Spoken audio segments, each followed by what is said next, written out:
Bonjour à tous et bienvenue à la nouvelle édition de l'Insure Night. Tout d'abord, je souhaite vous présenter ainsi que l'équipe de Finance Innovation nos meilleurs vœux pour cette année 2025, qu'elle soit enrichissante justement pour vos activités en entreprise ou même votre santé. Je pense qu'il y a la grippe en ce moment, du coup, essayez de prendre des vitamines pour vous immuniser, ça c'est super important. En tout cas, merci d'être présent. Merci à nos viewers qui sont présents aussi en streaming. Sans plus tarder, le secteur de l'assurance en France aujourd'hui et comme ailleurs fait face à des bouleversements majeurs aujourd'hui qui redéfinissent un peu les priorités et les fonctionnements au sein des écosystèmes assurantiels.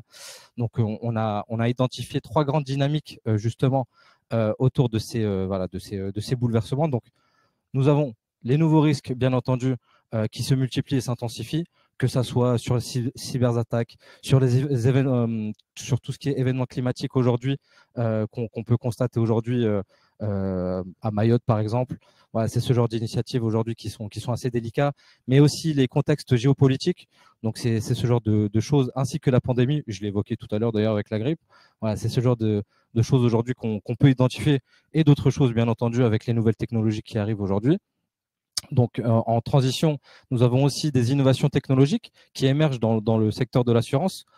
Ça fait un beau bout de temps que les InsurTech aujourd'hui émergent depuis, on va dire, l'effervescence de 2015 à 2019, avant le Covid. Et ça s'est, on va dire, égalisé d'ici 2021-2022, après Covid, justement, où on a vu un peu que les InsurTech ne s'estompaient pas, mais plutôt n'arrivaient plus à devenir des pure players dans leur marché, justement, et se diversifier dans leur marché. Voilà, c'est ce genre de tendance qu'on a vu.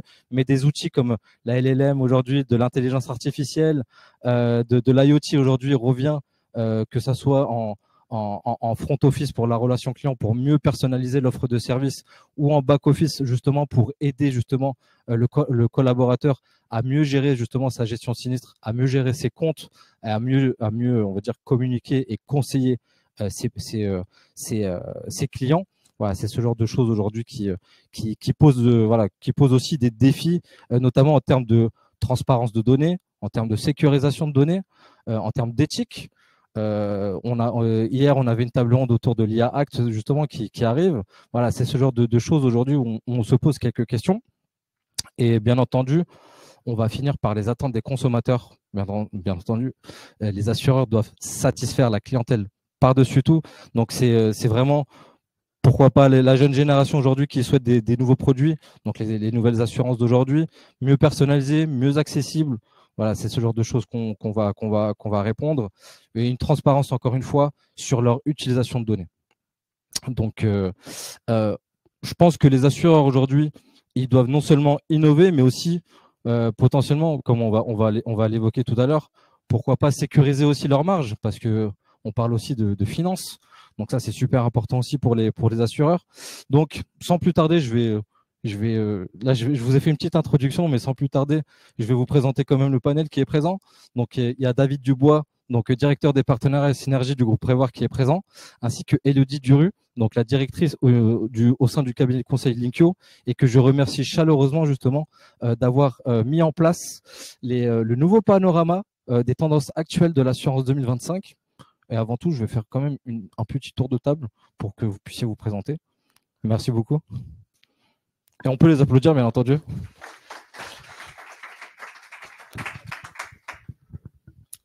Vas-y, Élodie. Donc, Élodie Duru, je suis la directrice du cabinet de conseil Linkio. Donc, on a un cabinet de conseil qui est spécialisé en stratégie innovation et dédié uniquement au secteur de l'assurance. Merci beaucoup, Élodie. David? Merci, bonjour à tous et à toutes. Donc, David Dubois, je suis directeur des partenariats au sein de Prévoir Vie, qui est une compagnie d'assurance de personnes. Et puis, j'ai aussi la lourde responsabilité de la présidence du comité labellisation assurance du pôle finance innovation. Voilà. Merci beaucoup, David. Sans plus tarder, je pense qu'on va vous présenter le panorama. Je pense que vous êtes friand pour connaître un peu les tendances actuelles de l'assurance. Élodie, si tu veux synthétiser un peu tout ce qui se passe aujourd'hui dans le monde de l'assurance, je t'en prie. Alors, j'ai 15 minutes, donc synthétiser tout ce qui se passe dans le monde de l'assurance, ça va être compliqué, mais on va essayer de faire, en tous les cas, nos meilleurs efforts pour vous donner les grandes tendances de 2025. Donc, Bah déjà, moi je remercie Finance Innovation de nous avoir donné en fait l'opportunité justement de préparer ce panorama et puis aussi de finalement vous parler aujourd'hui et de vous faire une présentation synthétique de ce panorama. Donc juste pour revenir sur le cabinet que je dirige, donc on a un cabinet de conseil, ce que je vous disais, spécialisé dédié au secteur de l'assurance et particulièrement, donc, on accompagne les grands groupes sur leur transformation digitale et aussi là, sur leur stratégie d'innovation. Alors, ça passe par plusieurs dispositifs, plusieurs véhicules. On opère pas mal de programmes d'open innovation. Donc, on fait parler les startups avec les grands groupes pour intégrer, tester justement des solutions technologiques et pouvoir répondre aux nouveaux défis de la société et aux nouveaux défis technologiques et nouveaux risques aussi auxquels sont soumis les assureurs. On s'adresse aussi aux InsurTech, de la même manière qu'on s'est parlé aux assureurs qu'on les aide dans cette transformation et à collaborer avec des startups et des InsurTech. Les InsurTech ont aussi finalement besoin d'intégration, enfin d'accompagnement, pardon, et notamment sur la partie plutôt comment parler à un métier pour adapter au mieux la solution technologique que je leur adresse. Et on a une autre verticale qui est plutôt la partie investisseur.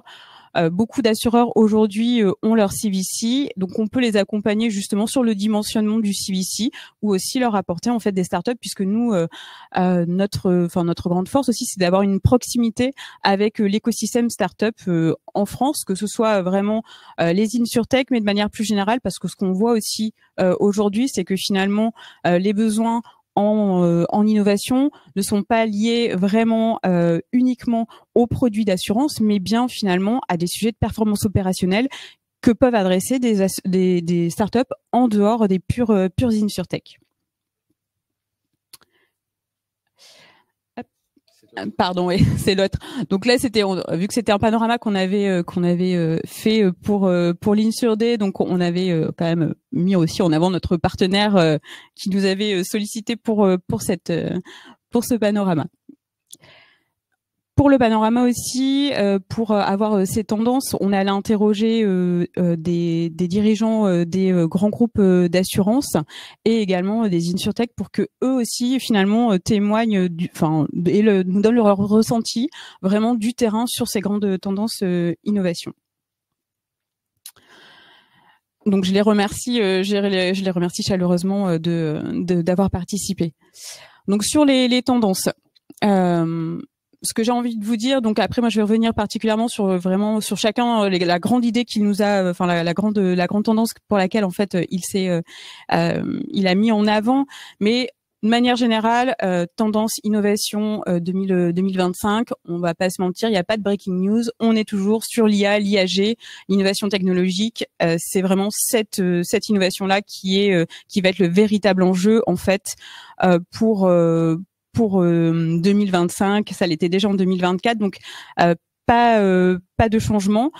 Le changement qu'on peut voir et qui était déjà émergent en fait en 2024, c'est que quand il y a eu cette effervescence autour des solutions technologiques de l'IA et de l'IAG, on a un peu testé tout azimut sans finalement se préoccuper des problématiques de souveraineté, par exemple des LLM ou de l'IA qui pouvait y avoir derrière, des problématiques de conformité, est-ce que finalement ça répond aux besoins. Il y avait une envie de tester. Aujourd'hui, on est dans une relation beaucoup plus pragmatique à l'innovation et on va en fait être beaucoup plus attentif aux ressources allouées. Et quand je parle de ressources, c'est pas uniquement des ressources financières, ce sont aussi des ressources notamment humaines, parce qu'en fait tester des solutions, intégrer des solutions externes au groupe ou internes aussi au grand groupe, et ben c'est aussi des dépenses en RH. Et financière bien entendu.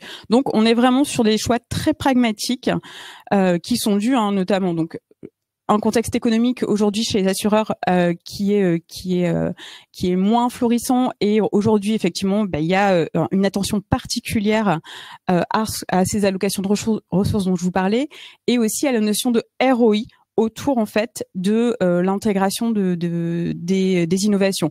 Il faut qu'on ait un ROI pas obligé que ce soit uniquement du ROI financier, ça peut être de la satisfaction client, ça peut être du RSE, mais en tous les cas, on va vraiment avoir un impératif de ROI par rapport à la solution qu'on va intégrer ou qu'on va tester si on est plutôt dans la partie open innovation et POC. On a aussi donc des choix très pragmatiques des solutions technologiques. Ce que je vous disais, hein, aujourd'hui, il y a des contraintes réglementaires qui sont fortes, et notamment effectivement, comme on est situé en Union européenne, l'Union européenne a quand même est quand même assez précurseur sur le côté réglementaire. À bon escient, à mauvais escient, ça je vous laisserai juste, je vous laisse mettre de ce jugement-là. Mais en tous les cas, on voit avec la directive DORA qui arrive, les responsabilités en cas d'utilisation des données à mauvais escient ou de fuite des données, les responsabilités et ensuite les conséquences sont partagées entre les différents acteurs de la chaîne de l'innovation. Donc on peut pas uniquement faire reposer la faute entre guillemets ou la responsabilité sur le fournisseur de solutions. Celui qui prend la solution doit aussi s'assurer que il répond aux exigences de conformité. Donc ça, c'est vraiment, aujourd'hui, on est ce qu'on appelle sur la résilience opérationnelle numérique. C'est un impératif très fort de la part de notamment la directive DORA. Ensuite, sur ces choix pragmatiques, c'est que les assureurs, le monde de l'assurance est vraiment en fait soumis à des grands chocs. Elle doit y répondre. Donc là, on va parler notamment aujourd'hui des risques émergents et la gestion du risque climatique. C'est vraiment un enjeu qui est extrêmement important. Donc les innovations et notamment l'IA et l'IAG, hein, parce que là je fais bien la distinction parce que l'IAG ne regroupe pas toute l'IA et il y a des solutions qui sont plus IA qu'IAG, doit apporter en fait des solutions pour revenir aussi pour l'assureur à un rôle de préventeur et pas uniquement à un rôle de gestionnaire du risque une fois qu'il est passé. Donc ça c'est extrêmement important. Donc c'est pour un petit peu ces tendances globales pour 2025. Si je reprends un petit peu aussi ce qu'a voulu faire ressortir nos intervenants et notamment là les grands comptes qu'on a pu interviewer, Catherine Hardy donc qui fait partie du groupe IMA. Pour elle, ce qui est important aussi, c'est que oui, l'innovation technologique, bien sûr que c'est important, mais l'innovation technologique sans l'humain derrière et sans se préoccuper de ce que va devenir l'humain quand on aura intégré des solutions et notamment l'IA, on sait que ça fait émerger de beaucoup de peurs, notamment pour les collaborateurs où ils vont se dire qu'ils sont remplacés. Donc c'est vraiment en fait prendre en compte, oui, l'IA, c'est beaucoup de promesses d'enlever tout ce qui est tâches à faible valeur ajoutée. Malgré tout, il y a des personnes derrière ces tâches et il va falloir aussi repenser ces personnes, les accompagner. Donc ça, c'est vraiment un des points sur lesquels en fait Catherine Hardy voulait mettre en avant, c'est que l'IA sans l'humain, l'IA ou l'innovation technologique sans l'humain, ça n'a pas de sens. Et il y a beaucoup de défis et le défi RH qui attend le monde de l'assurance. Donc Julien Martinez du groupe je passe la petite du groupe Alliance qui a aussi fait partie effectivement des intervenants qu'on a pu interroger. Un petit focus sur l'open innovation dans l'innovation, c'est un véhicule possible. C'est effectivement le fait d'arriver tous ces enjeux justement de risques climatiques. L'open innovation permet de tester des solutions assez rapidement pour voir effectivement comment on peut mettre en place ce que je vous disais plus des solutions de prévention que vraiment uniquement de gestion du risque a posteriori. Donc il y a beaucoup de partenariats qui sont faits chez Alliance avec les startups. Ce qui nous dit aussi, c'est qu'en fait, quand on fait quand on teste des solutions, c'est arriver à avoir un bon équilibre entre de l'innovation externe et de l'innovation interne, parce que de la même manière, là on revient à l'humain, c'est qu'en fait il faut que y ait une adhésion à l'innovation qu'on va intégrer, et notamment quand c'est l'innovation externe et aussi des nouvelles technologies, il faut une adhésion et il faut que ça réponde à un besoin métier. Et là, je reviendrai sur notre partie conseil, c'est que nous, ce qu'on voit, c'est que un test d'une solution sans une adhésion forte de la partie métier chez les assureurs, ça ne fonctionne pas. Donc, intégrer la solution pour la solution, ça ne fonctionne pas si on n'a pas une bonne adhésion aussi des collaborateurs en interne.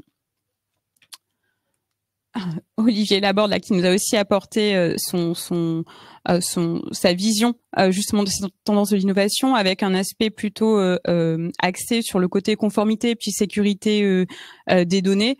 Donc ça, effectivement, il y a vraiment un sujet sur l'intégration de solutions et notamment des solutions externes aux grands groupes, d'arriver à être sûr d'intégrer des solutions qui vont répondre à toutes les exigences, parce qu'en fait, ça a des conséquences lourdes et des conséquences financières lourdes pour les grands groupes en cas de problème. Ce qui fait que parfois, naturellement, on va plutôt aller voir finalement des grands acteurs de solutions technologiques et peut-être moins les acteurs, je dirais, insurtech ou start-up. Malgré tout, donc l'intérêt, c'est d'arriver finalement à tester des solutions et à passer ce cap du côté réglementation conformité en testant des solutions à l'intérieur d'un bac à sable sécurisé, c'est-à-dire qu'on ne va pas sur de la donnée personnelle client ou collaborateur, parce qu'on peut tester aussi des solutions pour améliorer les process internes, mais on va essayer de faire en fait, nous ce qu'on accompagne chez Linkio, des POC très limités sur soit géographiquement, soit sur un panel, pour juste tester la viabilité de la solution. Donc sur la partie donc de nos partenaires plutôt InsurTech, effectivement, je vais être très synthétique puisque a priori donc il faut qu'on accélère un petit peu. Il revenait Valentin de Shift sur la partie vraiment innovation pragmatique. Donc aujourd'hui, ce que je vous disais, c'est que il y a une injonction de ROI, une injonction d'allocation de ressources. Donc aujourd'hui, vraiment, les grands comptes qui vont chercher des solutions technologiques chez des InsurTech veulent vraiment des choses qui ont une valeur, qui vont démontrer une valeur très rapidement et très fortement. Et de la même manière, c'est qu'on n'intègre plus une solution dans son intégralité. On est plutôt finalement sur la brique technologique qu'on va intégrer pour répondre à un besoin précis, parce que les grands groupes ont déjà leur workflow, et là on va aller plutôt sur des solutions, des modules qu'on va intégrer dans leur chaîne de valeur. De la même manière, Zalros était aussi sur le côté on change de paradigme. On n'est plus forcément que dans le make or buy, puisque en fait l'open innovation, ça permet aussi de tester la viabilité et de savoir si on le fait en interne ou si vraiment on externalise. Mais on va plutôt être sur une version hybride de make and buy.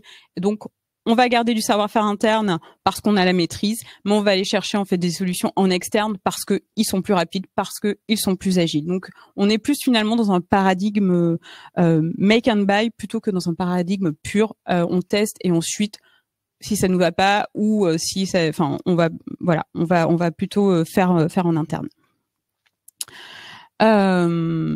Et après, une autre vision aussi, c'est qu'il n'y a pas que dans les grands groupes qu'on intègre de l'innovation. On a aussi finalement des acteurs de taille intermédiaire chez les assureurs qui intègrent de l'innovation parce que c'est aussi un besoin d'arriver à mieux répondre, à satisfaire les clients, à satisfaire aussi ses partenaires.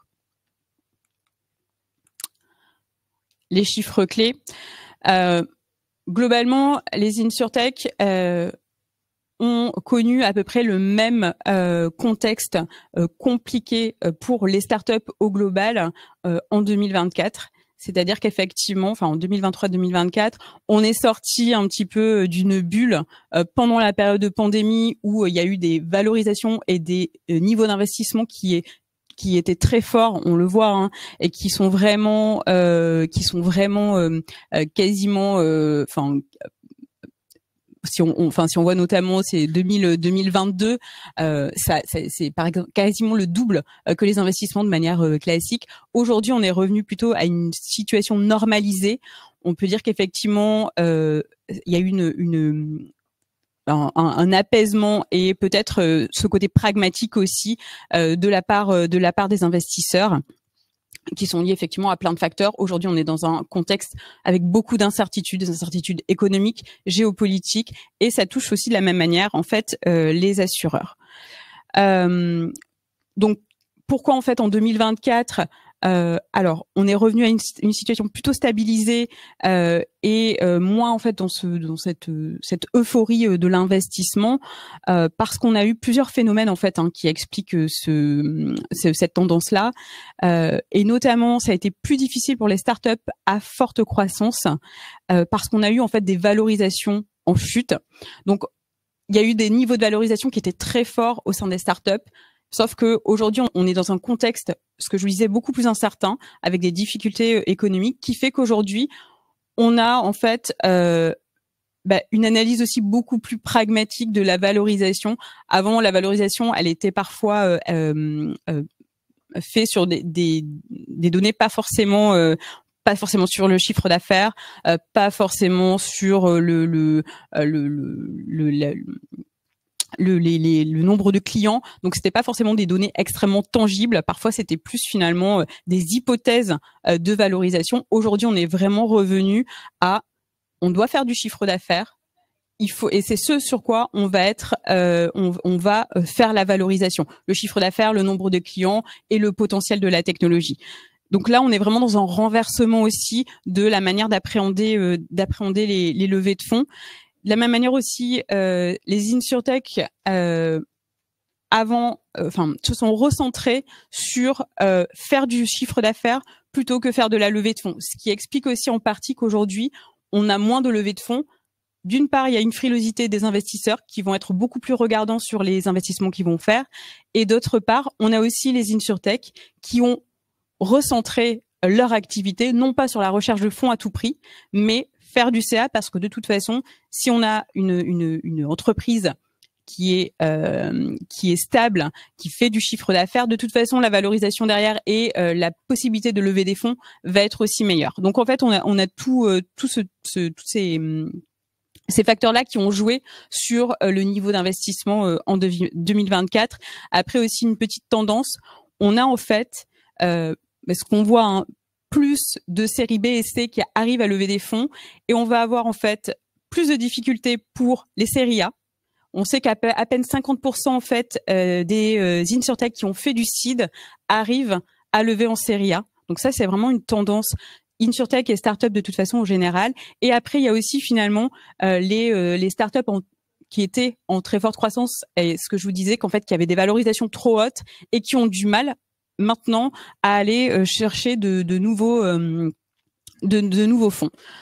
Donc ça, c'est des grandes tendances sur la partie investissement et notamment les investissements pour les insurtech.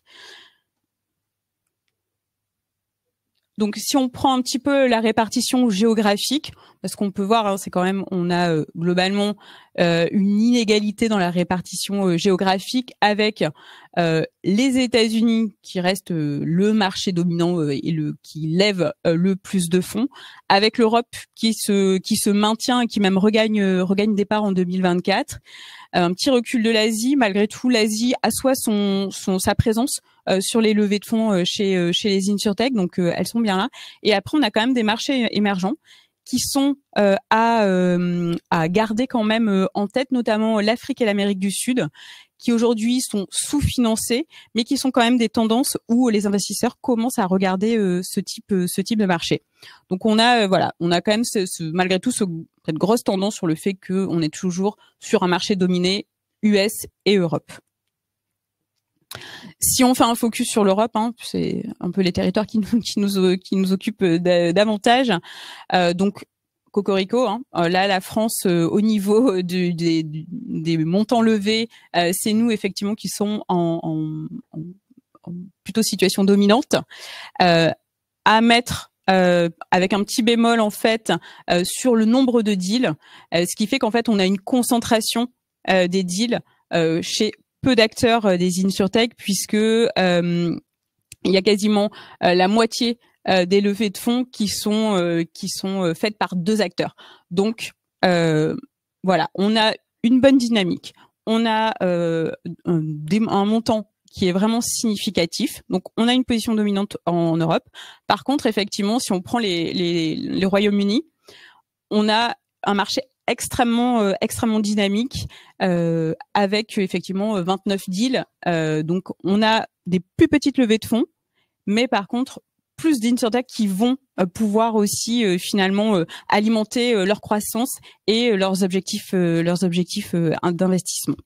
Donc l'Allemagne un petit peu morose, et il y a aussi à noter quand même, on a les autres pays c'est un mélange. Et là, notamment, faut quand même les pays de l'Est sont aussi en train de développer des insurtech et sont en train d'arriver aussi sur le marché en termes de levée de fonds. J'ai presque fini, je te jure.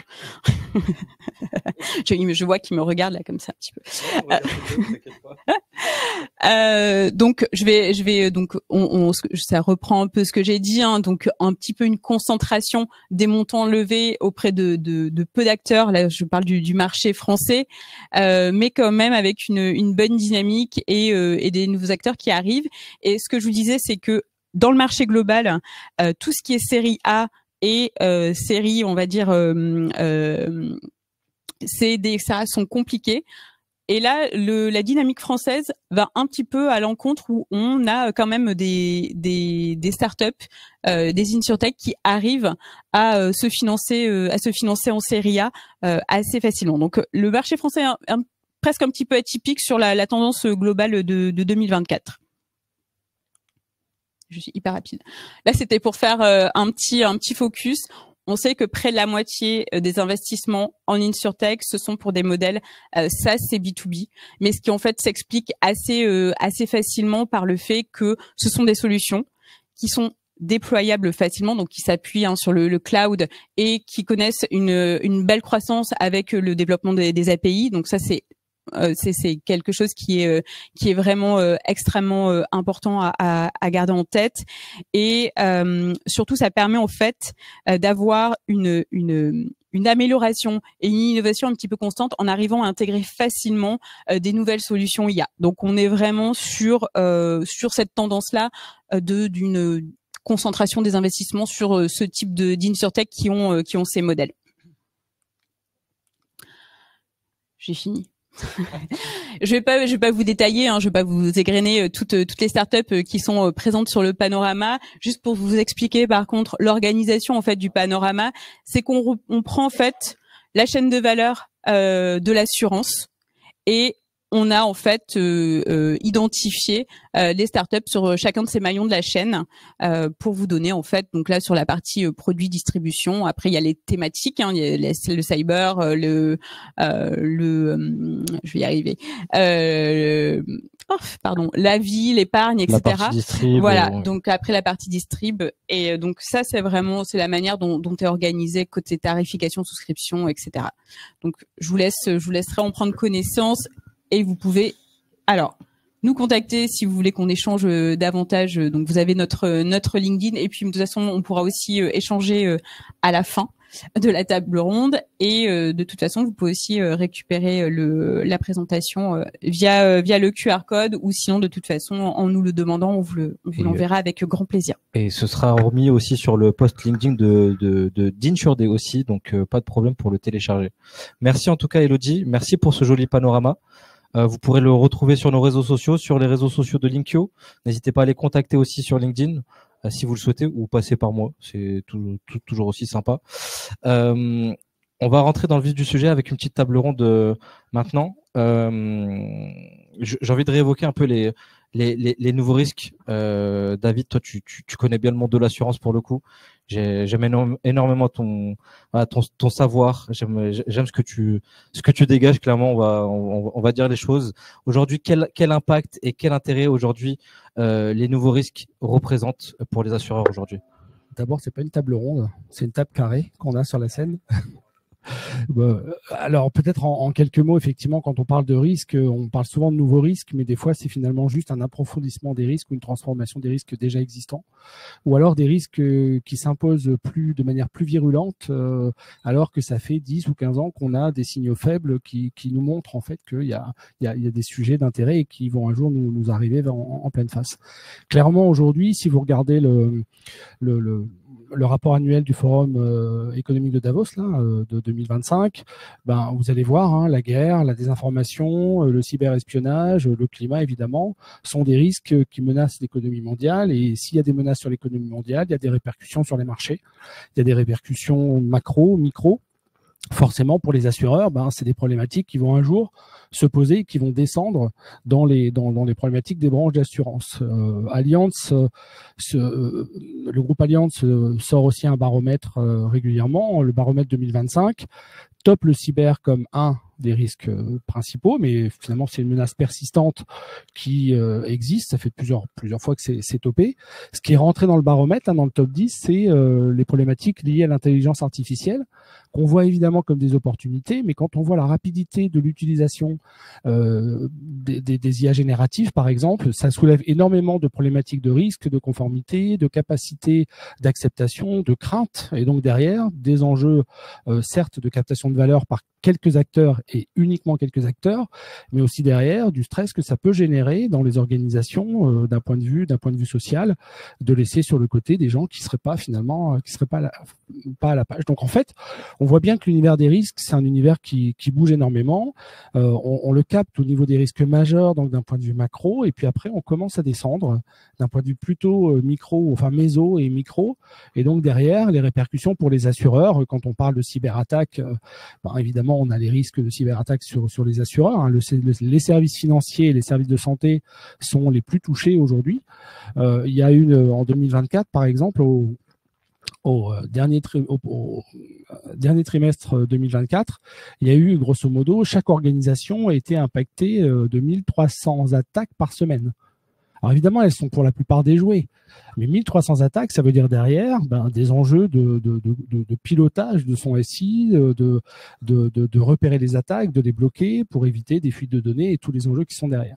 Donc tout ce qui tourne autour du cyber aujourd'hui, forcément, c'est un enjeu important, c'est un enjeu du coup de protection des agents économiques, des assureurs en tant qu'organisation et entreprise, et puis derrière, ça soulève des opportunités potentielles sur le développement d'un marché parce qu'il y a des attentes en matière de protection et autres. Et c'est la même chose quand on décline tous les risques. On a à la fois des problématiques qui sont assez graves, sur lesquelles on n'a pas vraiment de réponse. On parle quand même beaucoup de risques, mais on pourrait parler aussi beaucoup d'incertitudes parce que je ne sais pas si vous faites la différence entre risque et incertitude, mais grosso modo, dans l'histoire des risques, j'avais un cours hier avec des étudiants, je leur dis voilà, le risque, c'est quand on arrive à peu près à dénombrer les états de la nature, à leur donner une probabilité, et puis en se disant, dans cet univers-là, si je prends des décisions, eh bien, je regarde tout ce qui peut se passer, je peux écrire mes scénarios, je peux les probabiliser, et je peux donner une valeur à mon risque et donc derrière décider d'y aller, de pas y aller, de tarifer, ainsi de suite. En incertitude, en fait, on est dans un environnement où finalement, on a une composante qui est complexe, c'est celle qu'on n'a pas toujours l'information. Donc, on n'arrive pas à dénombrer ces fameux états de la nature, on n'arrive pas à donner une probabilité et donc là, on a des problématiques vraiment décisionnelles. C'est un peu ça qui caractérise pour moi aujourd'hui 2025 dans les tendances des risques, c'est que finalement, on voit où sont les poches de risque. Il y a beaucoup d'acteurs qui publient des cartos, des baromètres et tout ça. Et donc, si on se documente un peu, on a cette vision panoramique. Par contre, l'incertitude aujourd'hui, elle pèse lourde parce que, grosso modo, on n'arrive pas forcément à intégrer l'ensemble de ces informations dans le processus décisionnel. Et donc, du coup, pour les assureurs, c'est des enjeux de tarification, de provisionnement, de pilotage des risques à long terme, de devoir répondre aussi à des consommateurs, à des assurés qui ont des besoins, qui veulent être couverts, d'éviter les trous de garantie et en même temps de pas vendre finalement des polices qui vont pas être assez couvertes ou qui vont les amener sur des territoires de risque compliqués. Et ça, on l'a à peu près partout, hein. Donc, en fait, finalement, la notion de risque ou d'incertitude, c'est à la fois des menaces, mais c'est aussi des opportunités parce que derrière, ça va être des enjeux de faire bouger l'assurabilité. C'est le gros sujet aujourd'hui. On voit, si on raisonne simplement sur l'assurance habitation, les impacts du climat, les phénomènes de gonflement, dégonflement des sols, les inondations qu'on voit sans arrêt toutes les semaines, on nous égrène des inondations dans des zones qui historiquement n'étaient pas inondées. Ça soulève évidemment des problématiques d'assurabilité. Donc rien que sur une branche d'assurance qui est l'assurance habitation, vous avez un sujet pour les assureurs. Vous avez la même chose sur l'automobile, vous avez la même chose sur les nouveaux usages. Et donc, pour moi, l'enjeu et l'impact fondamental, ça va être vraiment de repenser la chaîne de portage du risque. C'est-à-dire que traditionnellement, on se dit, voilà, je suis un assuré, particulier, entreprise, j'achète de l'assurance pour être couvert. Les assureurs, on sait qu'ils ne pourront pas tout couvrir.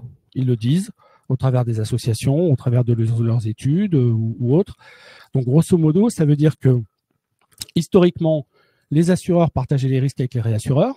Ça a toujours existé, mais les réassureurs se disent aussi qu'ils ne peuvent pas tout porter. Et donc, on a vraiment un sujet de portage du risque avec un retour vers les assurés, vers ceux qui sont finalement directement concernés par le risque, d'être obligés quelque part à la fois d'accepter de prendre une part plus grande de risque parce qu'il n'y aura pas moyen de le financer, et aussi de développer toute la problématique entre guillemets de prévention, de s'organiser pour essayer de minimiser les effets de la survenance d'un risque, que ce soit sur sa maison, son entreprise, sa voiture, sa santé, parce que quand on parle de changement climatique, on voit bien aujourd'hui les impacts sur la santé. Et donc pour moi, on a vraiment cette obligation de repenser cette chaîne du portage de risque avec repousser sur tout le monde finalement le poids que va représenter la prise en charge du risque dans les années qui vont venir. On voit bien qu'il y a des innovations autour du climat, de la cyber, etc. Enfin, c'est sûr, mais ces innovations en back-office, elles se doivent d'être tenues par des humains aujourd'hui. Qu'en est-il des approches technologiques et surtout qui sont non maîtrisées par les collaborateurs aujourd'hui? Je pense par exemple à la mise en place d'une LLM par rapport à la gestion de sinistre, par exemple. Comment aujourd'hui quelles sont les approches aujourd'hui pour mieux valoriser, on va dire, le collaborateur, pour mieux appréhender, on va dire, les nouveaux risques et surtout les nouvelles technologies mises en place au sein d'une société? Elodie, par exemple, tu peux en dire un peu plus sur ça? Alors, c'est ce que je disais tout à l'heure, c'est qu'en fait, l'intégration d'une innovation sans l'adhésion, alors là, si on parle des collaborateurs en particulier, en fait, cette innovation, elle va être peu ou mal utilisée et de toute façon, on va revenir dans les mêmes écueils de non-satisfaction des collaborateurs en interne. Si après c'est par exemple une solution pour le côté relation client, on peut aussi avoir finalement un impact sur la satisfaction client en arrière-plan. Donc l'humain de toute façon, ce que je disais, c'est vraiment une approche hybride de l'innovation, c'est-à-dire de la technologie et de l'humain. Donc il y a ce que 2025 et les années qui arrivent, gros défi de transformation des organisations et de la prise en compte des RH. C'est pour ça qu'à l'intérieur des grands groupes, je vais parler particulièrement des grands groupes, on a énormément d'initiatives pour la sensibilisation à l'innovation. On sensibilise les collaborateurs non seulement au fait qu'on teste des innovations, donc on les informe, il y a des plateformes collaboratives, des webinaires, etc., pour les informer des tests en cours. Voilà. Une autre approche aussi pour qu'il y ait l'adhésion des collaborateurs, et là si je prends l'exemple des POC que nous on accompagne, c'est qu'en fait l'innovation part du besoin métier, donc un besoin d'un opérationnel. On n'est pas sur quelqu'un en haut à la direction qui aurait imaginé tester. On n'est plus, ce que je disais, on est dans l'innovation pragmatique. Donc, un pain point d'un opérationnel, d'un métier, c'est ça qu'on va aller résoudre en fait par l'intégration de solutions externes ou même de développement en interne. Donc, l'humain, il est au cœur de l'innovation sans nul doute. Et après, pour revenir aussi au côté humain, tu parlais en fait du risque cyber. Là aussi, de toute façon, on peut mettre en place tous les monitorings possibles sur les vulnérabilités, etc. Le premier risque en cybersécurité, c'est l'humain. Donc, en fait, c'est de la même manière. C'est que même dans l'approche cyber que les assureurs doivent avoir, dans ce qu'ils proposent à leurs pros, notamment parce qu'aujourd'hui, c'est eux qui sont visés par ce type de contrat, il faut aussi avoir cette double approche de oui, on vous met en place des solutions de monitoring, etc. Mais il faut qu'on vous forme les collaborateurs internes parce que en fait finalement c'est eux la première faille de sécurité dans les entreprises. Et on parle de tous ces leviers d'innovation justement. David, selon toi, sans prendre ta casquette prévoir, bien entendu, mais plutôt en tant que président de comité de labellisation, si tu veux, comment tu ressens aujourd'hui cette préparation à ces nouveaux risques? Comment les assurances aujourd'hui elles se préparent contre tout ça? En fait, je peux faire une liste à l'après-vert, mais je serai jamais exhaustif. En fait, il y a plein de manières de se préparer face aux nouveaux risques. La première préparation, c'est le métier de l'assurance, des assureurs, c'est la mutualisation des risques. c'est de couvrir des risques et d'étaler finalement la charge des risques dans le long terme. Hein. C'est le principe, c'est-à-dire qu'en fait, on mutualise dans le temps et dans l'espace. Alors comment on fait ça? On a des modèles actuariels, hein, ces modèles qui vont projeter les risques, qui vont permettre de les évaluer, de les tarifer pour faire payer la bonne prime aux assurés, en tout cas le bon niveau de prime. Et donc du coup, le premier enjeu, c'est de combler les manques d'informations, c'est de comprendre, c'est d'arriver à scénariser. Si j'ai pas l'info, il faut que je la cherche ou il faut que j'essaie de la simuler. Clairement, on a chez les assureurs de plus en plus de collaboration avec des experts scientifiques. Si on veut comprendre les risques, il faut aller chercher à la source et aller voir chez les scientifiques, les académiques, aller chercher des études, regarder, comprendre, même si des fois ces études sont un peu ésotériques et pas retranscriptibles de manière immédiate, il faut en tout cas aller chercher là où est la connaissance et ensuite l'interpréter et la réinjecter dans des modèles de manière à pouvoir finalement se donner, parce qu'à la fin, il nous faut une évaluation monétaire. Donc ça, il y a un gros enjeu de préparation, de travail de ces outils de modélisation. On a clairement des enjeux d'augmenter la résilience. Alors, on augmente la résilience des assureurs de plein de manières. Hein. On peut avoir des gros fonds propres, mais c'est pas la solution miracle. Derrière la notion de résilience, c'est de faire évoluer forcément ces politiques de souscription, ces politiques de tarification. Hein. Ça veut dire, tout à l'heure, je parlais de repenser les chaînes de partage du risque. C'est évident, c'est-à-dire que quelque part, si on repousse une partie du risque vers les assurés parce que on déplace les frontières de l'assurabilité, il faut quelque part les aider, les préparer à ce que repousser les risques soit quand même supportable. Ça peut être au travers des informations, une meilleure connaissance finalement des problématiques dans les zones où les risques se situent, des alertes. Vous devez recevoir de vos assureurs des alertes quand il y a des orages ou des tempêtes ou des risques d'inondation dans le cadre de vos assurances habitation. On commence à l'avoir sur l'automobile par exemple. Des alertes, si vous vous garez dans des endroits où statistiquement il y a plus de risques d'avoir des dégradations ou des vols de véhicules, certains assureurs commencent à regarder et à vous envoyer une alerte, déplacer votre véhicule 3 rues plus loin parce que dans cette rue-là, c'est statistiquement plus dangereux. Donc cette gestion de la prévention active, c'est aussi une manière de se préparer en tant qu'assureur et d'accompagner ses assurés. Évidemment, on a des gros enjeux aussi de diversification des portefeuilles. Alors, portefeuille d'actifs, évidemment, mais aussi portefeuille de risques. D'essayer de développer finalement les poches de risque, les portefeuilles d'assurance, en essayant d'avoir des risques qui sont pas trop corrélés, ou en tout cas en essayant de décorréler. Donc là, c'est vraiment une gestion active de ces risques, de ces portefeuilles. On a aussi un sujet de travail pour les assureurs, mais là, pour moi, c'est plus un enjeu de place qu'un enjeu d'un assureur isolé, c'est de travailler sur la culture du risque.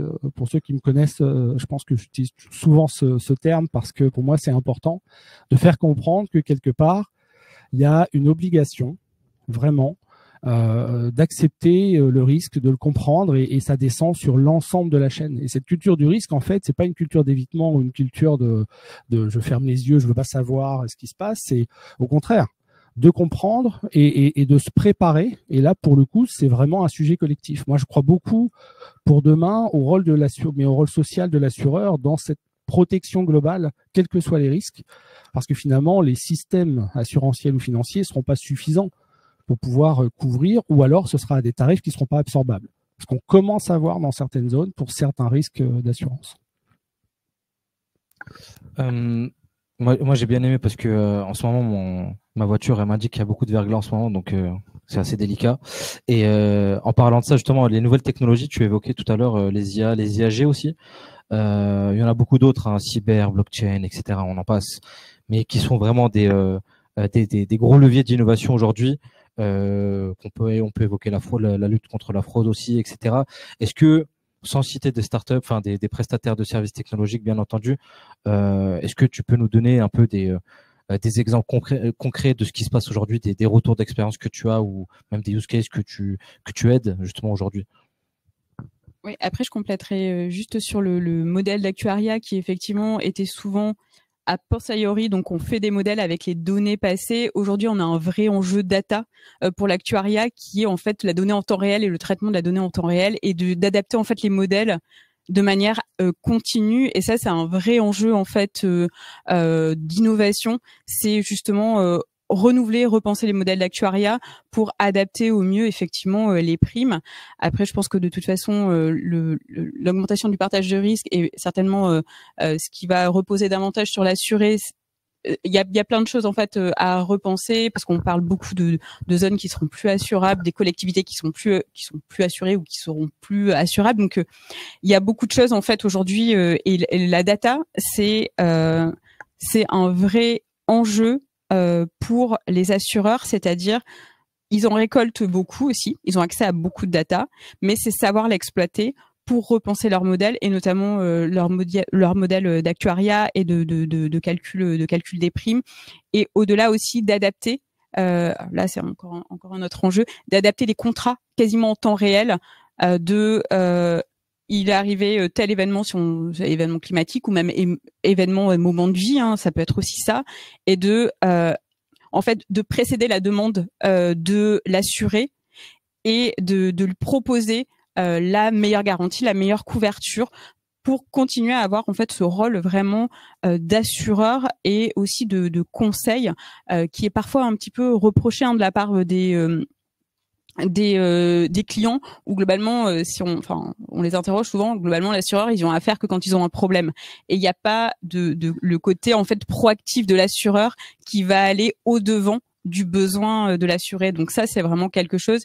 Donc dans la partie effectivement innovation, je vais pas citer de startup, mais cet enjeu de connaître son client, le KYC, et du coup d'exploiter la data qu'on va récolter pour être dans une démarche davantage proactive, d'adapter aussi le contrat, d'enlever peut-être là c'est encore un petit peu autre chose, c'est-à-dire d'enlever des garanties qui lui sont pas nécessaires, qui sont pas utilisées, donc aller sur du paramétrique vraiment de finalement fine-tuner le contrat d'assurance à l'assuré. Et ça, je pense que c'est un enjeu aussi.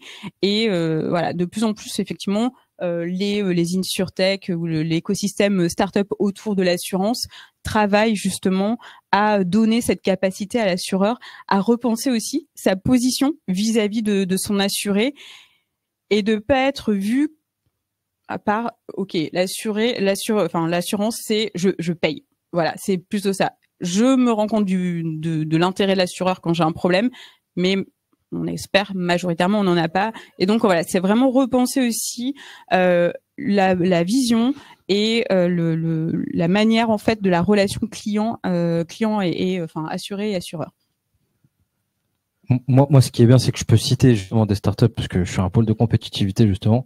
Et moi, quand j'entends vos discours, on voit, moi, je vois des personnes comme Shift aujourd'hui qui traitent des documents, voilà, contre la fraude aujourd'hui en assurance santé. Je vois des Accurate aujourd'hui qui font des modélisations mathématiques aujourd'hui pour aider justement mieux les assureurs. Je vois Descartes qui gère des données spatiales. Je peux en citer des plus petites. Je peux citer Weather Claim Control aujourd'hui qui sont présents sur l'assurance auto. Je peux citer DriveQuant, Mocha qui fait aussi de la modélisation actuarielle. Enfin voilà. Aujourd'hui, est-ce que les partenariats avec des fintech appliqués à l'assurance, donc des insurtech, des prestataires de services technologiques, est-ce qu'aujourd'hui, ça peut permettre justement d'accélérer un peu ces innovations auprès des organismes d'assurance? Si je réponds rapide, c'est oui, mais. Alors oui, parce que évidemment, quand on est dans une boîte d'assurance, on a, faut pas l'oublier, ce que c'est que l'assurance, c'est quand même une grosse machine très lourde qui est régulée, qui est soumise à beaucoup de contraintes de réglementation, qui est contrôlée. Enfin, je veux dire, on peut innover, mais on innove toujours dans un terrain de contraintes. Donc en fait, il est toujours plus facile d'externaliser cette innovation. Quelle qu'elle soit en fait. C'est plus facile de travailler, au lieu de révolutionner ces modèles actuariels en interne, on le fait avec une start-up, parce que comme ça nous permet de tester le temps de voir si ça fonctionne, d'implémenter gentiment et pas de révolutionner du jour au lendemain et de se retrouver complètement démunis. Les partenariats avec des insurtech, évidemment, elles amènent beaucoup de choses parce qu'on va être un peu au cœur de l'innovation. On va être aussi sur des modèles qui vont chambouler la manière de penser, parce que je pense que c'est ce qui, des fois, c'est ce qui est nécessaire aussi dans les compagnies d'assurance. Et on voit bien, il y a des choses au niveau de, je sais pas moi, du développement des modèles, de tester la blockchain, d'implémenter des services clients au travers des moyens de paiement nouveaux qui permettent en même temps de contrôler finalement les dépenses. Donc dans des sujets santé par exemple, ça peut être des enjeux importants pour éviter que ce soit des dépenses à l'aveugle, d'avoir des moyens de contrôle au travers de certains processus. On a des gros enjeux aussi aujourd'hui d'amélioration de l'expérience client, hein. Généralement, on rentre dans une compagnie d'assurance par le prix, c'est ce qui nous motive, mais on va y rester par le service, même si le prix augmente dans le temps. Parce que quelque part, ce qui va motiver l'assuré à rester dans sa compagnie d'assurance, c'est le service qu'elle lui donne, et notamment au moment du sinistre. Et puis l'expérience client, parce que je veux dire, généralement, la seule expérience qu'on a avec son assureur, c'est au moment où on a un sinistre, qu'on le déclare et qu'on espère être bien payé, enfin bien remboursé. Donc en fait, ce sujet-là aujourd'hui, clairement, développer l'UX au moment de la souscription, développer les UX au moment du sinistre, faciliter les déclarations, faciliter le questionnement qu'on voit, faciliter aussi l'information si on veut développer. Tout ça aujourd'hui, il y a beaucoup dans l'univers des startups, il y a beaucoup de services qui sont en développement, qui permettent de personnaliser les offres, qui permettent finalement de faire bouger plus rapidement peut-être que si on l'avait développé en interne. Alors j'ai dit oui, et puis j'ai dit quand même mais, parce que le sujet c'est, il suffit pas de tester et de faire un POC ou de faire un POC amélioré, et puis c'est qu'après il faut arriver à le réintégrer dans ces chaînes, en évitant quand même la trop grande dépendance. Parce que c'est un gros sujet, c'est-à-dire qu'à partir du moment où on fait de la sous-traitance, il faut contrôler, il faut que ça dure dans le temps, il faut pas perdre le lien, il faut que la start-up elle vive aussi. Il y a des start-up qu'on a vues ici au pôle, qui avaient des belles idées et qui sont disparues. Donc ça aussi c'est toujours un sujet, c'est comment je consolide dans le temps le service que j'ai commencé à mettre en place de manière à ce que à ce qu'ils vivent, hein, et que la promesse que j'ai fait, parce que je vous rappelle, hein, un assureur fait des promesses, c'est la promesse de verser une prestation ou de prester un service à un moment donné. Ça, il faut qu'on le garantisse dans le temps, et ça c'est important. Donc le mais c'est ça, c'est la pérennisation, et c'est aussi le fait qu'on arrive à l'intégrer vraiment dans sa chaîne de production, et que ça reste pas quelque part des tests, parce que on a tendance parfois à communiquer sur des tests qu'on fait, puis ça dure 3 mois, ça disparaît, autre chose revient, et donc en fait on comprend pas quel est le message derrière tout ça. Et donc là aussi dans mon mais c'est surtout ça, c'est cette capacité à l'intégrer de manière plus je dirais vraiment native dans l'offre d'assurance, à côté finalement de l'objet qui est celui de payer des sinistres au moment où ils surviendront. Tu veux rajouter quelque chose? Je veux compléter en fait cette vision. Je suis tout à fait d'accord qu'il faut pas faire du POC pour du POC. Ça n'a aucun intérêt, sauf effectivement à ce que le groupe ait plus envie de faire l'innovation marketing pour afficher une image innovante. Ça c'est. Mais aujourd'hui, moi en tant que cabinet de conseil qui accompagne quand même un certain nombre de grands groupes dans leur démarche d'open innovation, donc de tester des solutions dans un bac à sable sécurisé qui permet en fait justement d'avoir une souplesse dans la partie conformité, malgré tout pas si souple que ça, parce qu'on a quand même affaire à des DPO et des RSSI, et c'est pas forcément les personnes les plus souples, parce que eux portent la responsabilité en cas de problème. Donc il faut comprendre aussi les enjeux de chacun. Mais aujourd'hui vraiment la tendance de ce que je peux en fait percevoir chez mes clients qui font l'open innovation, c'est on teste des solutions dans une perspective de passage à l'échelle. Après, on va pas se mentir, c'est pas 100% des POC, parce qu'on va tester la viabilité et l'efficacité du POC. Donc il y aura jamais 100% qui vont qui vont répondre aux KPI, aux indicateurs de justement ce que je me disais, hein, c'est un investissement pragmatique, donc de côté rentabilité. En revanche, aujourd'hui, c'est vraiment, on fait pas d'innovation marketing, très peu. C'est d'arriver à passer à l'échelle et d'implémenter en fait à long terme la solution dans des parcours utilisateurs, dans les produits, dans les process internes, parce qu'en fait aujourd'hui, si je devais, l'efficacité opérationnelle est vraiment le gros enjeu, et ça occupe quasiment 50% des POC qui sont réalisés, c'est améliorer les process internes. Donc ça, c'est extrêmement important. Donc je pense qu'on est vraiment passé plutôt dans cette démarche-là en fait du POC et de cette relation à long terme. Par contre, c'est vrai que alors nous, quand on sélectionne des startups, on fait attention justement à un certain niveau de maturité. Donc, on n'est plus à la startup qui a l'idée. C'est une startup qui a déjà un produit qui est plutôt qui a déjà été éprouvé, et on va l'adapter. Commercialisé du coup. Commercialisé ou en phase d'être commercialisé et qui a besoin d'adapter sa solution. Mais en tous les cas, ce sont des startups qui ont quand même un certain niveau de maturité et qui vont pouvoir quand même répondre à cette exigence de pérennité pour être sûr que la solution puisse être implémentée à long terme, et surtout si la maturité c'est de répondre aux exigences réglementaires, parce qu'en fait on sait très bien qu'une solution qui répond pas à ces exigences ne pourra pas être implémentée et passer à l'échelle dans le groupe. Donc ça, il y a vraiment, et nous je sais que quand on cadre un POC, c'est question de conformité, même si on est à ce que je disais, le côté bac à sable, sécurisé, donc sur un périmètre restreint, on règle déjà ces questions, parce que du coup au passage à l'échelle, de toute façon, on les aura, c'est des questions. Donc, si c'est pour faire un POC qui, de toute façon, ne pourra pas passer à l'échelle, pas pour la solution, mais pour des questions réglementaires, ce serait quand même dommage. Et là, c'est de l'argent perdu pour le groupe et du temps perdu par la start-up. Parce que ce qu'il faut pas oublier, c'est que les POC, oui, bien sûr que les grands groupes financent ces POC, mais c'est aussi un investissement fort de la part des start-up en termes notamment de ressources mises à disposition pour faire ce travail-là. Peut-être juste rebondir sur ce que tu disais sur les POC sont surtout tournés sur l'efficacité opérationnelle. On a un gros sujet en assurance aujourd'hui, c'est quand même la compression des marges dans pas mal de branches.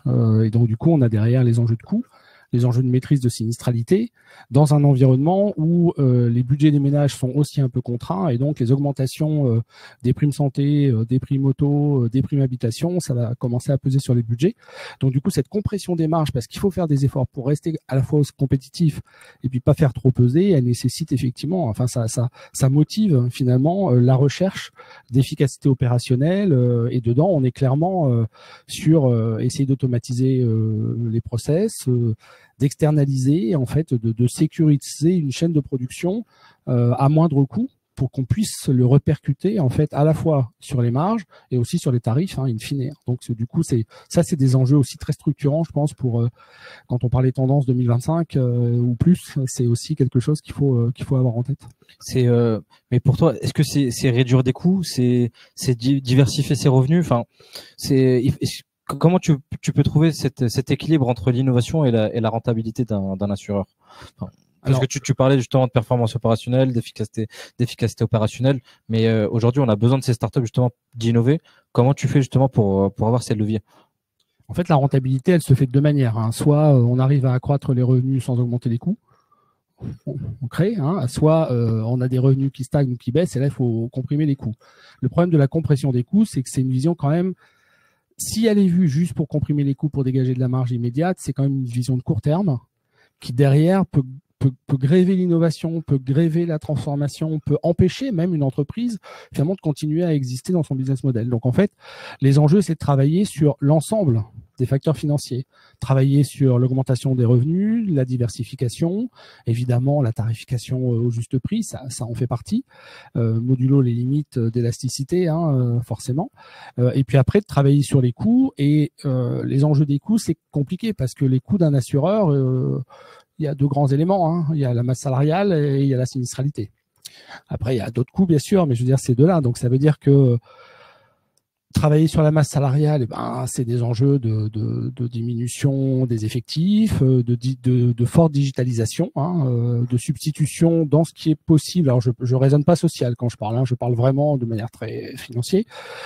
C'est d'optimiser le plus possible et de déplacer les coûts de masse salariale vers des coûts technologiques, en espérant que l'investissement technologique va se traduire de manière pérenne par une diminution forte de ces coûts de traitement, dont une partie finalement des travaux sont des tâches répétitives qui sont processables. Sur la partie sinistralité, derrière, ce sont les enjeux effectivement d'essayer de comprimer au maximum les dérives de sinistralité sur certaines branches. Donc c'est soit on repousse le problème chez les assurés, soit on développe la prévention, l'information, le contrôle, les franchises. Enfin, on peut imaginer plein de choses. Donc en fait, finalement, l'innovation pour traiter le sujet de la rentabilité ou des marges, elle doit un peu travailler à la fois sur l'organisation opérationnelle des assureurs et sur le pilotage des risques pour contrôler le coût de la sinistralité. Je voudrais juste compléter sur la partie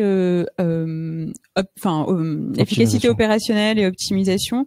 L'automatisation et la digitalisation ne veut pas dire effectivement uniquement réduction des effectifs. C'est aussi souvent réduction du temps passé qui n'est pas efficace. Si par exemple on a énormément de c'est plutôt vu comme une ergonomie de temps au final. Ouais, c'est du très, par exemple effectivement d'avoir des bases de connaissances qui vont avec l'IA générative notamment permettre aux conseillers d'avoir des scripts, une automatisation des réponses avec l'analyse par exemple des appels en temps réel et d'arriver à donner. En fait, c'est du temps qu'on fait gagner et qui vont pouvoir en fait réaffecter à des tâches qu'ils n'avaient pas le temps de faire, mal faire, qui fait qu'on avait une insatisfaction client et un turnover client parce que au-delà de pour augmenter les revenus, c'est aussi ne pas en perdre de revenus parce qu'aujourd'hui en fait, on est dans des clients qui sont moins captifs qu'auparavant. Auparavant, si on prend nos parents, nos grands-parents, ils s'assuraient chez quelqu'un et globalement ça durait jusqu'à la fin de leur vie, comme pour les banques, etc. Aujourd'hui, on a vraiment, on a des générations qui sont beaucoup plus digitales, qui ça ne fait pas peur en fait de changer d'assureur, de changer. Et en plus, on facilite aussi ce changement de toute manière. Donc aujourd'hui, il faut arriver à aussi retenir le client. Donc à défaut de générer de nouveaux revenus, c'est surtout aussi les maintenir et d'améliorer. Alors, quand je parle de le côté collaborateur, c'est en fait aussi le bien-être du collaborateur qui ne va pas passer 30 minutes de son temps pour chercher un document dans la base de connaissances. Non, c'est en fait le fait que ça lui remonte automatiquement, que ça lui simplifie, ça automatise par exemple la génération de contrats. Enfin, c'est plein de choses qui font qu'en fait c'est juste du temps gagné, du bien-être collaborateur. On fidélise les collaborateurs parce que le turnover collaborateur ça coûte énormément. Parce que quand on accueille un nouveau collaborateur, c'est de la formation qui a un coût. C'est aussi d'autres collaborateurs qui doivent former des personnes et donc en fait ça coûte très très cher et c'est en fait l'innovation permet de pallier à ce type de problème et c'est pas qu'une question de réduire des effectifs, de réduire des coûts, c'est aussi en fait une amélioration de la condition du collaborateur, du bien-être au travail et de fidéliser le collaborateur, de fidéliser aussi le client derrière. Ça suppose, pour moi, je suis complètement en phase, ça suppose que finalement, au début, avant de se lancer dans l'innovation, dans la transformation, dans ce qu'on veut, d'avoir posé les règles et après on écrit l'équation en fait. C'est-à-dire que concrètement, on a besoin de se dire finalement si j'innove ou si je cherche à innover, quels sont les buts, qu'est-ce que je cherche à atteindre est-ce que c'est vraiment une réduction de coûts, est-ce que c'est une efficacité des opérations, est-ce que c'est améliorer le bien-être, enfin tout ce que tu as cité. Et ça veut dire qu'avant de se lancer, même dans le POC, il faut presque avoir écrit finalement l'histoire pour se dire c'est ça mes objectifs. Et derrière, que ce soit des startups ou que ce soit des novations au sein de l'entreprise, ça va se mettre en ordre de marche pour essayer de répondre à ces questions-là ou finalement aux objectifs qu'on a fixés par je sais pas, le CODIR ou je ne sais qui, parce que c'est vraiment important de se dire ça en fait, de pas foncer tête baissée un peu partout, mais de d'écrire les attentes en fait de ces transformations, de cette innovation. Pour compléter, donc pour accompagner les grands groupes dans cette transformation et notamment à part des projets, en fait, on cherche pas une solution et après on va voir comment ça peut s'adapter, comment ça peut répondre à un besoin. En fait, la démarche, le process que nous on a mis en place, c'est d'abord un recueil des enjeux besoins, donc les enjeux stratégiques du groupe. Donc on va aller voir effectivement si on est plutôt dans une diminution de coûts, l'amélioration du bien-être, la RSE, etc. Ces enjeux stratégiques, on les transforme en besoins opérationnels. Donc, on va aller auprès des directions marché, auprès des opérationnels de chacun des marchés pour voir vraiment ces enjeux, quels besoins peuvent rentrer en fait dans ces enjeux et de ces besoins qui sont du coup mais extrêmement opérationnels. Mais vraiment, on va aller chercher la solution qui peut y répondre. Si on n'a pas de solution, à un moment donné, s'il y a pas l'innovation technologique, c'est ce que je disais, c'est pas non plus une baguette magique, donc on va pas pouvoir tout résoudre, mais en tous les cas, on part toujours enjeu, besoin opérationnel, et ensuite on va sourcer la solution, et après on co-construit, parce que c'est ça la démarche d'open innovation, c'est pas ok, j'ai cette solution, j'essaie de la faire rentrer quoi qu'il arrive et dans les process, etc. C'est en fait, je vais co-construire entre les métiers, la start-up, donc d'intégrer les briques de l'InsurTech à l'intérieur des process. Ça peut être effectivement des process métiers, ça peut être un nouveau produit de développer, mais généralement il y a quand même une intégration dans le process métier, d'intégrer effectivement l'innovation dans le parcours utilisateur interne ou parcours utilisateur externe. Il y a vraiment tout ça qui est réfléchi en amont. Sinon, effectivement, si on le prend d'abord on source la solution, puis après on essaye de trouver comment on peut la mettre chez le client, ça ne fonctionne pas, ça ne sert absolument à rien. On a parlé beaucoup de back-office. Là, il nous reste 5 minutes pour parler du front-office. Qu'en est-il des clients? Aujourd'hui, quelles sont leurs attentes aujourd'hui? Aujourd'hui, on innove, etc. Mais j'ai pas envie de dire qu'on oublie les clients finaux. Mais qu'est-ce qu'on en fait? Qu'est-ce qu'on en fait aujourd'hui? Alors, si aujourd'hui les clients, ils veulent de la transparence. Donc, savoir à la fois pourquoi ils sont couverts. Ils veulent en fait que cette couverture elle leur soit utile. Donc, c'est pour ça qu'on va de plus en plus sur du paramétrique. C'est effectivement, je veux bien payer. Parce qu'aussi, j'ai des contraintes moi-même économiques en tant qu'assuré.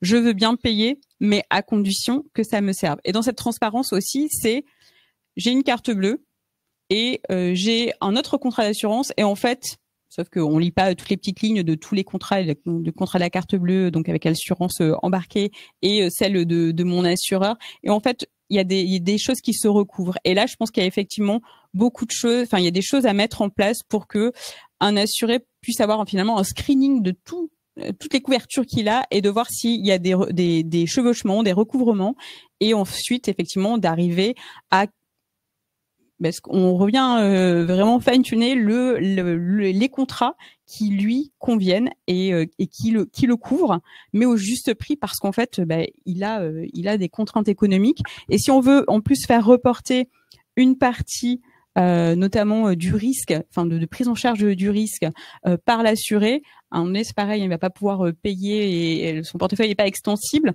Donc oui, payer, mais par contre payer à juste titre, en fait, pour une couverture qui va lui servir et pas qu'il est déjà en fait dans d'autres assurances. Donc c'est vraiment ça qui est important, et on a aussi, pour le côté client, c'est ce que je disais, qu'on a vraiment aussi une évolution générationnelle qui fait que aujourd'hui un assureur, il peut pas avoir un seul moyen de s'adresser à ses assurés parce que il passe à côté. Après, ça peut être aussi un parti pris de dire, ok, moi, mon portefeuille client, c'est plutôt CSP+, plus de 40 ans, etc. Donc, ok, je prends ce parti-là et je continue. J'ai une stratégie très définie, mais on est quand même plutôt dans un contexte concurrentiel et qui fait qu'effectivement, on a besoin aussi d'augmenter les revenus. Donc, il faut arriver à adresser des nouvelles manières de consommer. C'est des nouvelles manières de consommer générationnelles. C'est aussi des nouvelles manières aussi d'imaginer l'assurance, parce qu'aujourd'hui, on est dans une société plutôt de propriété, et on sait qu'on évolue vers une société d'usage. Et donc, en fait, il faut qu'on arrête de vouloir assurer des biens matériels, parce que de plus en plus, ce qui arrive, c'est que on n'est plus propriétaire des biens. On a du leasing pour la voiture. Il faut repenser aussi l'assurance en matière d'usage. On n'est plus sur cette France des propriétaires. On a une transformation sociétale, et ces transformations sociétales, que ce soit générationnelles, que ce soit en matière d'usage des biens, il faut qu'on le repense et il faut qu'on l'intègre dans l'innovation qu'on va apporter aux assureurs. Et qui dit satisfaction client dit fidélisation client, oui. qui dit aussi nouveaux clients, parce que c'est bien aussi le bouche à oreille. Qu'en est-il, de ton point de vue, David, quels sont les types d'approches qu'on pourrait avoir dans le secteur de l'assurance par rapport à ça? En fait, il y a plein d'approches, hein. Il suffit d'aller regarder du côté du marketing relationnel comment on fidélise les clients. Moi, ce que je pense, il faut arriver à engager les clients dans le long terme. En fait, le sujet des assureurs, c'est pas tant de gagner des nouveaux clients parce que ça coûte cher d'aller chercher un nouveau client. C'est des coûts de distribution, c'est rémunérer son réseau, c'est un risque de chute rapide. Enfin, il y a plein d'enjeux autour de la stratégie d'acquisition. Et donc, si on focus son développement uniquement sur une stratégie d'acquisition, en fait, on est tout le temps en train de courir à combler les coûts. On parlait de réduction des coûts, c'est pas pour alimenter notre machine. Le sujet de la fidélisation, c'est de garder ses clients dans le temps. Il y a des risques sur lesquels dont on sait qu'en fait, finalement, on gagne de l'argent avec la fidélisation. C'est-à-dire qu'on peut avoir une police, un assuré une année, on perd de l'argent, mais si on arrive à le garder 3, 4, 5, 6, 7 ans, finalement, on va gagner de l'argent sur cet assuré, on aura rééquilibré et on aura fait le travail de mutualisation. Donc, l'enjeu de la fidélisation, c'est finalement de montrer à ses clients qu'ils comptent, qu'on les considère, en fait. C'est-à-dire que quelque part, on va essayer de les engager dans une relation gagnant-gagnant, dans laquelle on aura, alors il y a plein de manières de faire, le suivi régulier, des bonus de fidélité, des traitements personnalisés, accompagnés, c'est-à-dire il y a rien de pire qu'un assureur qu'on ne voit que quand on a un pépin et qui en plus manque de bol, il n'y a pas de service client après 18 heures et le pépin, il faut le gérer le lendemain. En fait, le sujet, c'est cet accompagnement dans le temps. Alors, il y a les outils, évidemment, il y a les apps, il y a les plateformes téléphoniques, il y a le développement des chatbots qui permettent justement d'avoir des échanges qui donnent quand même l'impression qu'il y a une relation. Donc tout ça fait partie, mais finalement, ce qu'on a besoin, c'est de s'intéresser à ses clients en dehors des moments où il y a un sinistre ou où il y a un événement grave. Je pense que c'est surtout ça l'enjeu dans la relation client aujourd'hui, et je pense que c'est un enjeu beaucoup plus important que celui d'aller chercher des nouveaux clients, en fait, parce que finalement le marché il est quand même limité. Les nouveaux clients, on les a piqués ailleurs, et donc demain on se la fera piquer. Enfin, je veux dire, il y a un moment, on n'a quand même pas des millions de nouveaux clients potentiels. Voilà. Et j'ai une petite dernière question avant qu'on conclue cette belle table ronde. On parlait tout à l'heure de transparence de données. Aujourd'hui, il faut avoir une certaine confiance client, afin de les satisfaire justement. Aujourd'hui, comment tu peux, comment aujourd'hui une assurance aujourd'hui équilibre tout ce qui est back-office, l'innovation, avec les transparences de données, l'anonymisation des données, j'arrive plus à parler. Et voilà, comment aujourd'hui on arrive à mélanger innovation et confiance client aujourd'hui? Ça peut être vous deux qui pouvez répondre. Ah d'accord. La patate chaude. Non, c'est un vrai enjeu et c'est une vraie attente de la part des clients, et franchement les assureurs, mais de manière générale, ce sont les entreprises et les grands groupes, sont quand même hyper sensibilisés et hyper précautionneux avec les données personnelles des clients, parce qu'en fait, on revient aux contraintes réglementaires. Et alors, si par exemple, en plus sur la santé, si on a des fuites de données santé, je veux dire, aujourd'hui, c'est quand même c'est pas ceinture bretelle, pas totalement. On va pas se mentir, il y a toujours des fuites, il y a aussi des attaques cyber, etc. Donc, mais globalement, on a une très forte sensibilité à cette question-là de la part des assureurs, qui mettent en place vraiment, je dirais, tous les pare-feux possibles pour protéger les données de leurs clients. Nous, on le voit bien, ce que je disais, c'est que même en faisant un POC où on est sur des choses très très limitées, il faut quand même qu'on passe par les fourches codines du RSSI et du DPO. Donc c'est que vraiment il y a ce côté sensibilité là. Là, au-delà de la donnée classique de traitement RGPD, etc. On a effectivement l'IA-Act qui amène des contraintes supplémentaires. Donc on voit en fait il y a des DPO qui sont assistés par des juristes IA qui en fait anticipent ces problématiques, qui aussi mettent dans les contrats, les contrats de collaboration, des clauses effectivement qui affirme bien et sensibilise aussi la start-up à ses responsabilités sur le traitement de la donnée. Donc, je pense que voilà, on peut pas tout border, mais par contre, je pense qu'aujourd'hui tout est fait et tout était mis en place par les grands groupes pour pallier à ce type de questionnement. Merci pour tous ces éclaircissements. Avant qu'on passe à la conclusion, y a-t-il des questions dans le chat ou bien même dans la salle? Peut-être une ou deux questions. Vous avez tout compris? Les nouvelles tendances? Peut-être.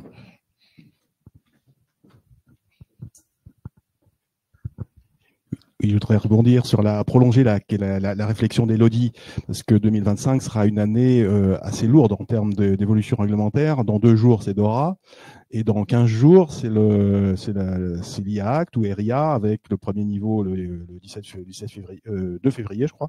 Et puis au mois d'août, ce sera étendu à d'autres niveaux. En quoi ces réglementations peuvent être un accélérateur ou un frein à la collaboration entre les grands groupes et puis ou les assureurs en général, qu'ils soient grands ou plus petits d'ailleurs, et les insurtech, parce qu'on voit d'un côté un processus d'onboarding de l'insurtech par l'assureur ou le courtier probablement un petit peu plus structuré, pour ne pas dire complexe. Mais de l'autre côté, ça peut être un cadre rassurant pour développer une collaboration. Je sais pas, j'aimerais avoir votre avis là-dessus, à la fois sur DORA et sur l'IA Act. Alors, en fait, de manière générale, et c'est ce que je disais tout à l'heure, c'est qu'aujourd'hui, on a quand même un impératif pour les projets de collaboration, que ce soit open innovation ou d'intégration de solutions, d'avoir un certain niveau de maturité des startups, et c'est pas uniquement une maturité produit, pas uniquement une maturité financière, c'est une maturité conformité du SI, du SSI même, et conformité de la data. Donc, et ces startups là, je pense que aujourd'hui, on a vraiment une sensibilisation qui est très forte, et elles ont généralement anticipé et déjà mis en place ce qu'il faut. Donc elles ont leur plan de continuité d'activité, elles ont leur plan de sécurité informatique, pareil pour le traitement de la donnée. Elles font attention aussi parce qu'elles peuvent faire appel à des sous-traitants, qu'ils soient bien dans l'Union européenne, les serveurs, etc. Donc, et même sur aujourd'hui tout ce qui est IA, LLM, etc. On est sur l'IA souveraine, etc. Donc ils sont hyper sensibilisés et ils anticipent. Et ça, c'est extrêmement important pour les insurtech et pour les startups. C'est qu'en fait, on s'occupe pas du réglementaire et du juridique post-développement de la solution. Il faudrait. En fait, au fur et à mesure pendant qu'on développe des solutions technologiques, il faut aussi intégrer dans la manière dont on développe ces solutions toutes ces problématiques de conformité. Si on prend l'architecture SI, si en fait c'est une passoire, son architecture SI, on ne pourra jamais collaborer avec des grands comptes. Et même si on ne fait pas de collaboration avec des grands comptes, qu'on vend en B2C, le risque juridique, il est sur la société et elle se fera de toute façon rattraper parce qu'il y aura un problème. Donc globalement, aujourd'hui, les startups sont extrêmement conscientes de ces contraintes-là et les intègrent très en amont en fait dans leur développement technologique et dans le développement de l'entreprise. Donc, je pense qu'on est quand même aujourd'hui dans une société où tous les acteurs de la chaîne de valeur de l'innovation sont assez conscients de ce type de réglementation et de problématiques. Le temps imparti est malheureusement fini. Peut-être en dernier mot, en conclusion, on va dire, de cette belle table ronde, quelles sont pour vous, on va dire, les innovations clés ou tendances, alors je dirais pas 2025, mais horizon 2030, pourquoi pas, qui transformera l'assurance pour vous? Alors ça peut être des idées comme des domaines d'innovation prioritaires, comme une imagination, mais ça peut être pas mal aussi de voir un peu les ambitions que les assureurs ou même les organismes d'assurance type mutuelle, etc., qui souhaiteraient justement mettre des innovations. Qu'est-ce qu'ils recherchent aujourd'hui concrètement? Voilà, quel est leur but, quelle est leur recherche horizon 2030? Oh, c'est une question dure. C'est une question dure parce qu'il faut de la prospective, il faut de la conviction, il faut pas avoir peur de ressortir dans un documentaire dans 5 ans en ayant dit des conneries. Honnêtement, je pense que, alors je vais plutôt stigmatiser un sujet plus qu'un point vraiment de détail, c'est toutes les innovations qui permettront de diminuer le risque à mon avis, seront vraiment importantes. Parce que le reste, c'est on améliore des process, on améliore l'UX, il y a plein de choses. Et tout ça, on met sous l'innovation, il y a de la tech, il y a tout ce qu'on veut. Le vrai enjeu aujourd'hui, c'est de maîtriser le risque. Il y a des choses qu'on va pas changer. Demain, la Terre se réchauffe. Alors, s'il y a moins qu'on trouve des grands glaçons pour refroidir tout l'écosystème, tant mieux. Mais je veux dire, on sait bien que derrière les grandes tendances de transformation, il y a des choses dont qu'on pourra pas éviter. Donc, c'est comment on se prépare. Donc, en fait, les grands enjeux d'innovation pour l'assurance, pour moi, sont vraiment dans la maîtrise et la préparation du risque. Et dans la prévention, du coup, aussi. La prévention, en fait, on peut prévenir que ce qu'on connaît, en fait. Et je veux dire, voilà, quelque part, il faut essayer de maîtriser le risque, de le baisser. La prévention va aider, évidemment. La difficulté qu'on a, et c'est ce qui freine souvent, c'est qu'on n'a pas la martingale pour évaluer les impacts de la prévention, parce que ça coûte la prévention. La prévention qui coûte pas, c'est pas de la prévention. Donc la prévention, ça a un coût. Et ce coût, il faut qu'on arrive à le répercuter quelque part. Quelqu'un va le payer. Soit on va l'avoir en baisse de sinistralité, et du coup, quelque part, on va avoir un gain technique. Ou alors, il faut que quelqu'un accepte de l'intégrer dans un prix de transfert, quoi. Il faut l'avoir quelque part. Donc, le sujet, effectivement, moi, c'est ça, c'est d'avoir des outils. Derrière, ça peut être des outils d'information. Enfin, je trouve qu'on a des technologies aujourd'hui qui nous permettent d'informer en temps réel pour que les gens protègent leurs biens et se protègent eux-mêmes en cas d'évolution ou d'aléas climatiques lourds. On est bien équipé aujourd'hui, effectivement. Terrible d'avoir encore des gens qui meurent parce qu'il y a une montée des eaux subite que personne n'avait connaissance. Enfin, je veux dire, ça paraît fou aujourd'hui. Donc voilà, ça, je pense que maîtriser les enjeux sur la sinistralité et donc augmenter la prévention et tout ça, je pense que c'est des gros enjeux. Ça veut dire derrière la diffusion. C'est pas pour quelques assurés de tels gros assureurs qui aura eu les moyens de le mettre en place. Ça devrait être vraiment des sujets de place, des sujets et pas que France, évidemment, puisqu'il y a des endroits encore plus compliqués. Merci beaucoup, David. Une tendance clé peut-être, Elodie, pour finir. Ouais, sur le côté un peu prospectif, mais finalement, ça rejoint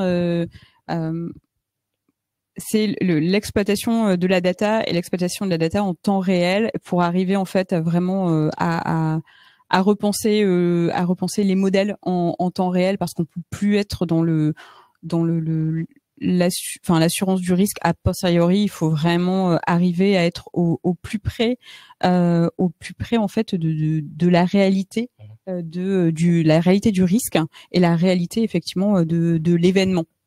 Voilà. Eh bien, je pense qu'on a conclu cette belle table ronde. Merci en tout cas à tous d'avoir été présents. Vous retrouverez justement ce replay sur nos plateformes. Vous retrouverez aussi, encore une fois, le panorama InsurTech et assurance de Linkio sur nos réseaux sociaux, sur notre site web et ainsi que sur le site web de Linkio. Donc, n'hésitez surtout pas à le télécharger et à le diffuser massivement, s'il vous plaît. Merci à vous et belle soirée à vous.